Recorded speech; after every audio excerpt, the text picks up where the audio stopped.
Na Semana do Mês da Mulher, eu entrevistei apenas mulheres num projeto chamado Dê Voz às Mulheres. Como é impossível entrevistar todas as mulheres incríveis que estão aqui na nossa região, a gente vai fazer isso também ao longo de março. E tem uma pessoa que a gente gostaria muito de ter trazido aqui na Semana da Mulher, mas por uma incompatibilidade de agenda a gente conseguiu trazer hoje, por isso nós estamos muito felizes. E quem está no estúdio aqui da Jovem Pan hoje é a Coronel Adriana Beluso, comandante do CPI 10, Comando de Policiamento do Interior, que abrange aqui toda a região de Araçatuba. E ela vai compartilhar a trajetória dela na PM, os desafios da segurança na região e o papel da mulher na Polícia Militar.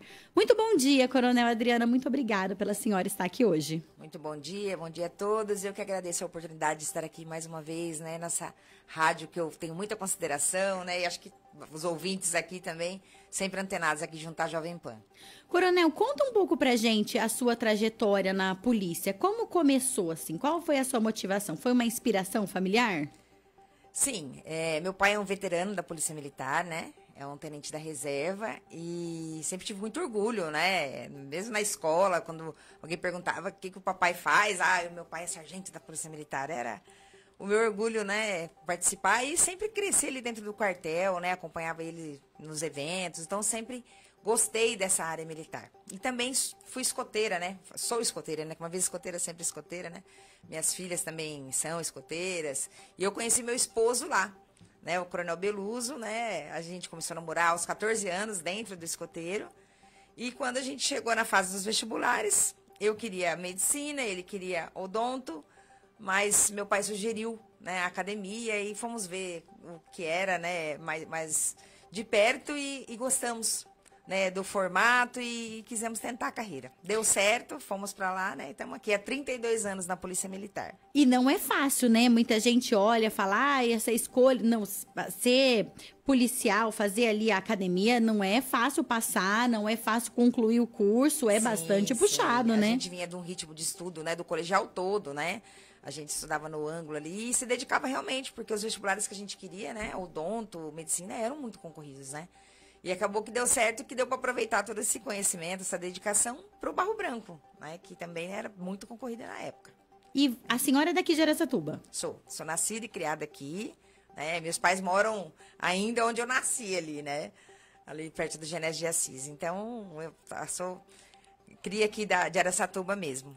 Ah, que legal. E quando a senhora assumiu, foi crescendo na polícia, foi sendo promovida, durante essa jornada, quais foram os desafios que a senhora enfrentou, assim, os desafios mais marcantes ao longo da carreira? Para falar a verdade, assim, um desafio que me marcou, eu estava em São Paulo ainda, eu era recém-formada, né? Era aspirante oficial ainda, e eu fui trabalhar no trânsito.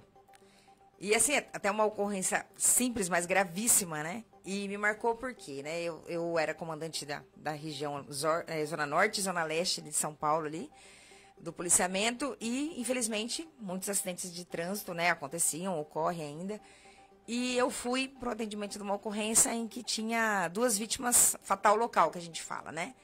Que acabou falecendo no local.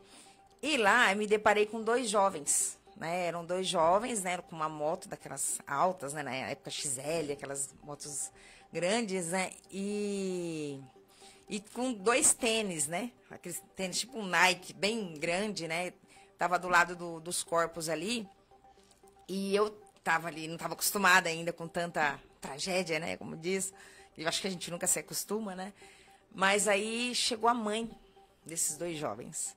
Aí eu acho que eu chorava mais que ela na ocorrência, né? Porque assim, eu não tinha, né, ainda um preparo, né, para lidar com isso e a fragilidade dela, aquela mãe ali, eu só podia acolher ela chorando junto, né? Então isso me marcou. Eu falei, gente, acho que eu não nasci para isso. Mas depois a gente vai aprendendo a conviver, né, com essas situações e tal, né? Agora, assim, a ocorrência grave, assim, de maior risco, né, foi aqui em Araçatuba, né? Sim. Em agosto de 2021, né, que teve aquele grande assalto.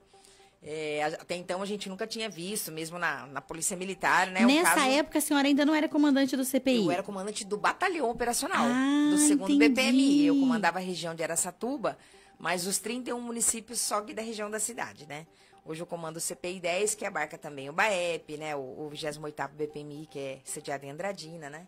Mas na época eu comandava o batalhão de Araçatuba, né? Então, assim, foi uma novidade para todos, né? Da pior forma, né? Porque a gente vê reféns sendo utilizados como escudo humano, né? Foi uma novidade para o Brasil, né? Então, foi a situação mais crítica que eu passei e essa ocorrência até hoje tem os seus reflexos, né? É claro que muita coisa mudou de lá para cá, a gente intensificou ainda mais os treinamentos, né, da nossa tropa, né? Especializamos ainda mais os policiais, equipamos ainda mais, né? Então, a gente está sempre, né? Digo que hoje a gente ainda está melhor preparados para uma situação dessa, né? A gente não quer nunca que ocorra, a gente faz de tudo para evitar, para prevenir que isso ocorra, né? Mas a gente nunca sabe, né? É a nossa esperança aí que... Mas a gente tá treinado, né? E preparado. E com a proteção de Deus, a gente espera que, se acontecer, né? Que a gente possa conduzir da melhor forma, né? Infelizmente, nós tivemos óbitos, né? Na ocorrência de civis, né? Sim. Mas nenhum policial foi ferido na ação, apesar de muito risco, muita troca de tiro, né? Especialmente com a tropa do BAEP. Mas foi um enfrentamento que teve... né, o seu, né, ou seja, nós conseguimos frustrar o intento deles, né, que era levar minimizar os danos, minimizar poderia os ter danos. sido de uma forma geral Exatamente. muito pior, inclusive até com mais mortes, né? Com certeza, né? Então a gente fala, o saldo não foi positivo nunca, né, porque pessoas morreram, mas assim, por parte da Polícia Militar, né, a gente tentou fazer o nosso melhor, né, e a gente viu ali, descobriu uma bravura incrível nos policiais, né? Com o acionamento todos os policiais que estavam de folga, que estavam de férias. Chegavam policiais lá barbados, o próprio comandante do BAEP, né? O coronel Luiz Araújo, né? Hoje trabalhando na prefeitura, ele chegou lá, se apresentou barbado, de bermuda, pegou o colete, fuzil e foi para o enfrentamento, conduzindo a tropa. Então, assim, a gente vê que nós temos realmente valorosos policiais, né? Que se dedicam, né? Eles não tinham uma obrigação legal de estar lá, mas moral, sim.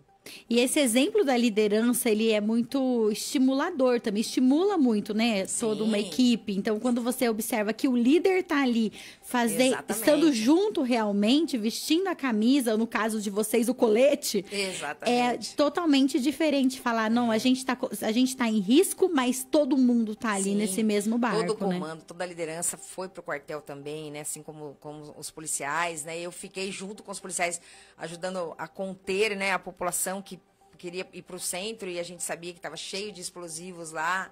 Então, assim, estávamos todos lá. É que o trabalho, lembrando agora, ele não foi só na madrugada ali na noite. No dia seguinte, ainda tinha toda essa questão dos explosivos, o centro fechado para não colocar ninguém em risco. Aquela questão de abre ou não abre as escolas, né? A Secretaria de Educação envolvida. Aí o pessoal de São Paulo, né, do choque, são especialistas nos explosivos, vieram para cá para desarmar. Então, assim, eu brinco que eu fui dormir 72 horas depois do ocorrido, né? Nossa, eu imagino. E depois, assim, o inquérito policial, em que a gente tem que acompanhar, eu fui a presidente do inquérito, né? Ouvir as vítimas, os reféns, né? Contando o que eles passaram também naquela noite, né? E alguns ficaram mutilados, né? Então, assim, foi um período bastante tenso, né? Bastante tenso, que a gente espera não ter que passar de novo. Se Deus quiser. E a liderança, principalmente em segurança pública, a liderança em si já exige tomadas de decisão muito rápida. E na segurança pública, mais ainda. Como que, assim, a senhora desenvolveu essa habilidade? Claro que existe muita técnica também, mas precisa de muito preparo, né? Sim. Mas isso é só mesmo a experiência que vem trazendo ao longo dos anos, né? Que nem parece que foi ontem, mas já são 32 anos, né, de Polícia Militar. E eu fiz a Academia do Barro Branco com uma carga bem grande nessa questão da liderança, né, de coordenação, né, dos trabalhos. E eu já vim para cá como segundo tenente, né, então todos os meus postos foram aqui no quartel do CPI 10, onde eu sempre trabalhei ali, né, no segundo BPMI ou no CPI, né. Então, eu conheço bem a nossa região, conheço a nossa tropa, né, estou com esses policiais aí ao longo da minha carreira. Então, isso vai nos dando, né, expertise para estar lidando, né? A gente conhece digamos, não diga assim a criminalidade em si, né? Mas os problemas criminais que nós temos na região. E a gente tem um relacionamento muito próximo com todas as instituições aqui em especial os órgãos de segurança. Então, a gente trabalha em conjunto com a Guarda Municipal, com o Ministério Público, com a Polícia Civil, Polícia Federal, todo mundo, Judiciário, todos assim, empenhados, né, no combate ao crime organizado. Porque além da liderança da equipe, no caso da função da senhora, ainda tem também essa relação institucional com as outras organizações, sim, exatamente, né? Porque a gente tem que estar trabalhando em conjunto mesmo. Então a gente está um trabalho muito próximo, né? A gente se socorre a eles, eles a nós, e a gente vai... Porque todos têm o mesmo objetivo, né? Então, eu vi bem isso essa semana, teve a posse, né, do presidente do OAB, né, do Pedro Chagas, um querido, um amigo. Parabéns mais uma vez, Pedro. E estavam lá todas as autoridades constituídas do município, né? Presidente da Câmara, né? O prefeito, né? Os juízes, promotores, todas as autoridades ali mostrando, né, que a gente está unidos, né, no mesmo propósito, né? Todos nós queremos o melhor para essa cidade, né? Para o paulista, né? Então, fica mais fácil o trabalho. E a senhora falou que trabalhou em São Paulo. Teve algum outro lugar que a senhora trabalhou mais ou São Paulo e depois só quem veio para Araçatuba? Só fiz o estágio lá do aspirantado e assim que eu fiquei ainda alguns meses trabalhando lá na coordenação do PROERD, né? É outra coisa dentro da Polícia Militar que eu falo, eu tenho 32 anos de polícia, mas 31 anos de PROERD, né? Que eu sou da primeira turma, né? Quando os americanos vieram, né?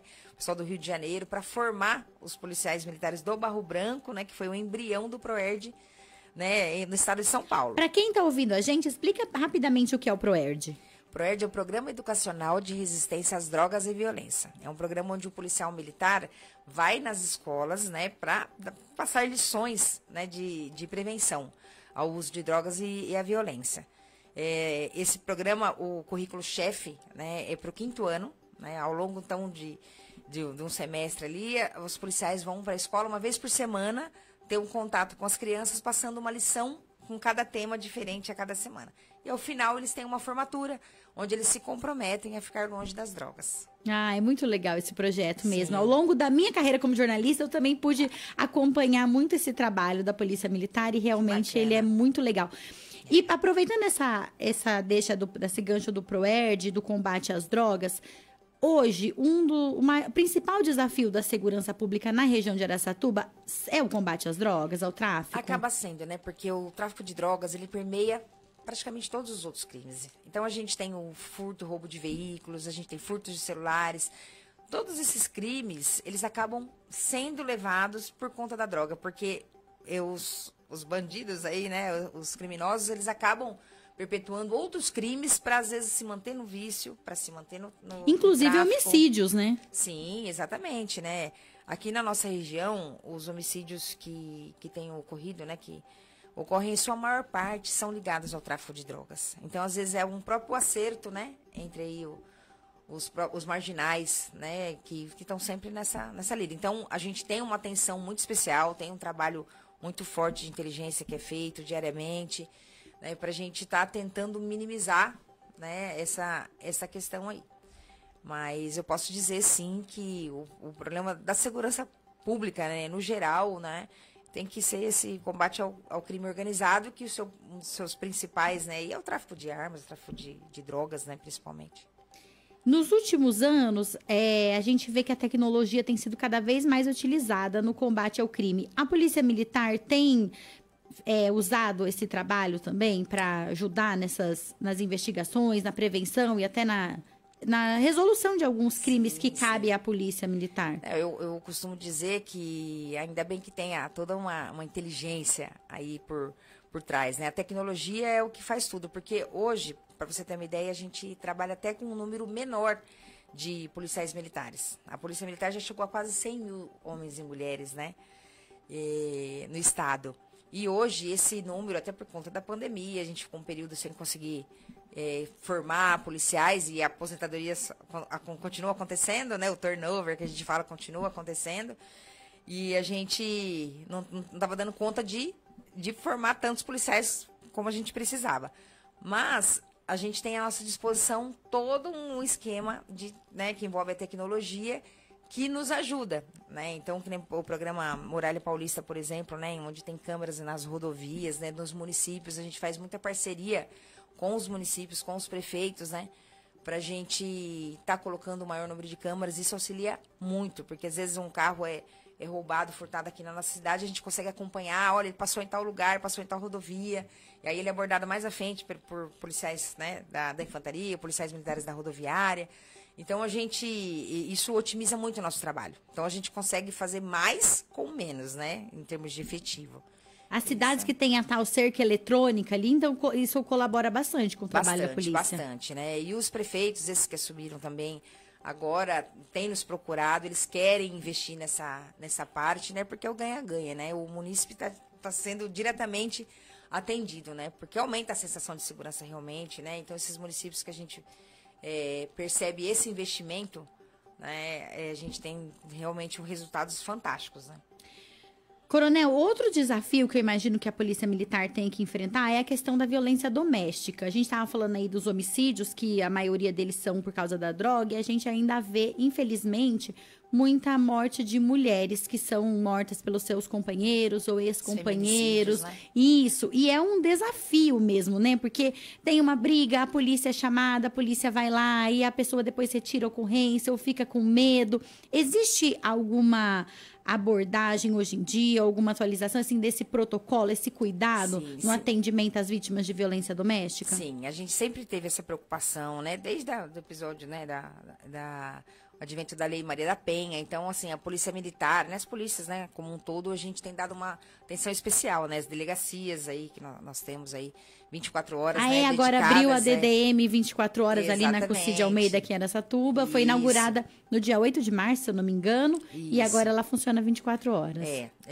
Especialmente com esse governo, né, o nosso Tarcísio, ele tem esse olhar, ele tem foi criada a Secretaria da Mulher, né, dedicada às questões que envolvem as mulheres, e essa questão da violência doméstica é uma bandeira dele, né, e tanto que ele criou lá a cabine Lilás. Vocês já ouviram falar da cabine Lilás? Que no Copom, né, a gente tem as cabines chamadas Lilás, que é um programa do governo dele, né, em que as ocorrências entram diretamente para essa cabine, e lá tem policiais, em sua maioria policiais femininas, que são treinadas especificamente para acolher as vítimas de violência. Então, qualquer ocorrência em que o atendente lá recebe um 90 ou entra pelo programa SOS Mulher, né, o aplicativo, elas caem direto nessas cabines especializadas, né? E aqui em Araçatuba também os nossos policiais, né, a gente mandou para São Paulo para ter esse curso, para ter essa formação. Então, sempre, 24 horas em todos os copons aí do estado, a gente tem policiais hábeis aí para poder fazer esse acolhimento, esse primeiro atendimento. E esse policial também tem a função de fazer um acompanhamento a posterior, né? Então, às vezes, a vítima, ela é ali atendida no primeiro momento e tudo mais, mas depois é feito um acompanhamento. Esses policiais, eles fazem, né? Eles ligam para saber se a medida protetiva está sendo respeitada, se ela está precisando de alguma coisa. Então, assim, é uma atenção especial, específica, dado para essas mulheres, né? Que são para as pessoas vítimas da violência doméstica. E até acho que na ronda policial entra ali, não entra? Nós temos a Patrulha Maria da Penha também, que da mesma forma vai fazer essas visitas, né? Fazem esse primeiro atendimento também. Então, são todos, assim, programas dentro da Polícia Militar que foram criados com essa, né, missão de bem acolher e tentar minimizar aí. Os policiais acabam fazendo palestras, né, para mulheres aí, para não ter uma subnotificação, né? Hoje em dia, né, a gente sabe que ainda há uma subnotificação, claro, né, que muitas mulheres ainda... Subnotificação são os casos acontecerem e a pessoa não denunciar, né? Seja lá por medo, né, por qualquer receio que ela tenha, e ela dependência financeira. Exatamente, porque assim, a gente sabe que a violência doméstica não é só aquela violência física, né? Às vezes a violência psicológica, né, é até pior, né, muitas vezes. E a mulher acuada por medo, que nem você falou, uma dependência, né, seja emocional, seja financeira, ela muitas vezes por medo, né, ela não vai denunciar, né? Então a gente tem que ter o olhar, por isso que a gente fala, né, os vizinhos, os familiares, aqueles que acompanham, às vezes tem que ser a voz dessa mulher, né, para trazer para a gente a situação, para que a gente possa estar acompanhando e que saia intervindo, né, se for o caso. No caso, Coronel, por exemplo, se eu presencio uma violência doméstica, presencio não, né? Mas se eu tô ouvindo que minha vizinha tá sofrendo alguma questão de violência e tudo mais, eu posso acionar a polícia? Deve. Eu posso... O meu anonimato, ele é garantido? Ele é Por exemplo, não vai garantido. chegar o policial lá e falar, seu vizinho ligou aqui e falou que tá tendo uma briga. Não, pode ligar, né? A gente garante o anonimato, né? No 90, mas é importante, sim. A gente tem que ter esse cuidado, porque eu falo assim, que nem a gente tem o programa Vizinhança Solidária, né? Faz muita diferença, né? O programa Vizinhança Solidária Rural também. Porque, assim, se não for nós cuidarmos uns dos outros, né? A gente não pode só deixar para os órgãos de segurança, que não serão suficientes nunca, né? Porque todas as esquinas a gente pode estar sendo vítima, né? De algum crime. Então, a gente ter esse olhar para cuidar dos nossos ali, né? Por isso, esse programa Vizinhança Solidária, né? Muitos bairros aqui a gente tem os grupos de WhatsApp, e um liga pro outro, olha, eu vi gente pulando, né, na vizinha, eu vi um carro, como a gente estava comentando aqui há pouco, suspeito, parado na esquina. Tem que sim ligar o 90 para que a gente possa estar checando. Pode não ser nada, realmente, ótimo, melhor ainda. Mas a gente precisa saber, né? Pode ser. Então... A gente tem que ficar atento. Eu tava contando pra Coronel que eu sou a neurótica da segurança. Eu fico observando tudo o que acontece. Eu acho qualquer coisa suspeita, eu já tiro foto da placa. E teve uma situação que uma vez eu tava com o meu filho, ele era bebezinho, eu tava passeando com ele de carro pra ver se ele dormia, 2 horas da tarde. E eu vi um homem numa bicicleta com uma menina, e ele parou num pare e ficava obrigando ela a dar um beijo nele, em seguida, assim, no rosto. Em seguida, eles pararam numa loja de doce que tinha ali. Ah, mas na hora eu liguei pra polícia. Mas na hora. Falei assim, ó, tem um caso assim, assim, assado, eu não conheço eles, eu tô passando na rua, me identifiquei, inclusive, e falei, eu tô achando essa história muito estranha, eu não sei o que ele é dela, mas ele primeiro queria que ela desse um beijo no rosto dele, depois parou numa loja de doce, parece até um pouco clichê falar isso, né? E eu fiquei ali esperando, claro, né, meio escondido, mas enquanto a polícia não chegou, abordou, foi lá, eu não saí de perto, eu falei, não sei, era uma menina pequena, falei, a gente tem que realmente ficar atento. Sim. Poderia falar, não tenho nada a ver com isso, eu posso estar em risco, mas não, a gente não pode fechar os olhos, né? Exatamente, né? A gente tem que ter esse olhar. Nós, policiais, acabamos tendo, né? Às vezes a gente passa na rua, meu esposo também, que é policial, então ele também fala, você viu ali, aquele carro ali? Você não tá suspeita que ele dá a volta no quarteirão e volta, depois a gente vê que às vezes era só um casal de namorados, né?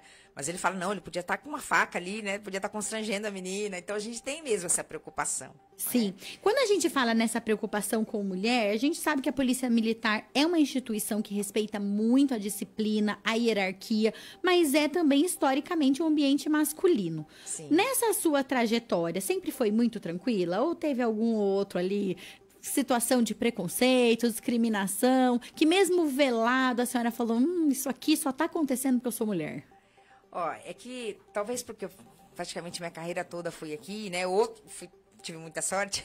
Mas assim, eu não me recordo né, de episódios em que eu tenha sido discriminada, né? Sempre fui muito recebida, talvez por ser da casa, né? Meu pai já tem uma história aqui. Então, assim, os meus companheiros de trabalho, né? Nós nos formamos no Barro Branco, viemos 8 oficiais aqui pra cá. Então, nós chegamos juntos, né? Eu, a única mulher, né? Realmente, que vi, né? Pra ser comandante de um pelotão, né? Mas eu não tive episódios. Mas sim, claro, né? Que eu tenho que nem minha turma, né? Com quase 40, né? Mulheres que relatam, né? Que às vezes se sentem assim na região delas, às vezes, né? Às vezes um comandante que dá menos voz para ela e tudo mais. Mas eu não tive esses episódios, não. E hoje em dia está sendo mais comum mulheres, né? A gente já está ainda num número pequeno, porque a gente é cerca de 15%, né, do efetivo todo da polícia. É um número pequeno, mas já bastante expressivo, né? Porque desde 1955, quando foi, né, a primeira turma de mulheres lá. E esse número né? vem crescendo. Vem crescendo, só crescendo. Né? Hoje, antigamente o concurso, né, abria lá, que nem no Barro Branco na época que eu prestei, eram 200 vagas, né? Sendo que só 13 eram para mulheres. Então acabava sendo muito mais concorrido, né, para mulher. Ah, era específico, eram só 13 vagas. Se tivesse 30 querendo, 17 ficariam de fora. Exatamente, tanto que a nossa concorrência, né, da oficial feminino era maior em números de vaga, né, de concorrência vaga, do que a medicina da USP, que na época também era o mais concorrido. E a gente tinha maior concorrência por causa disso, no pequeno número de vagas. Hoje, né, já há anos, todas as vagas, são 200 vagas na academia, para quem passar, não importa o sexo. São 3.200 vagas para soldado, não importa o sexo.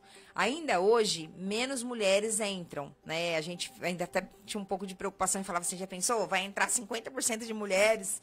E acaba que a profissão também exige um pouco de força, né? De um treinamento. Então, assim, tem que de uma habilidade física exatamente, mesmo, né? Tanto que a gente procura, né? Não que não possa, né? E, né? Sem duvidar da capacidade, mas a gente procura as mulheres sempre estar com um companheiro masculino, né? Na medida do possível, para estar trabalhando, né? Juntos aí. Mas assim, a gente viu que continua sendo ainda a procura mais baixa, mas por quê? A oportunidade é a mesma, mas ainda não é uma carreira que atrai tanto as mulheres. Assim como a gente vai no curso de enfermagem, a gente vê lá a maioria mulher. Né? Entre os médicos, a gente olha os ortopedistas, a maioria homens, né? Engenheiros, a maioria homem. E na polícia, a maioria são os homens mesmo que procuram essa carreira, né? E que conselho que a senhora daria para a mulher que gostaria de entrar para a Polícia Militar?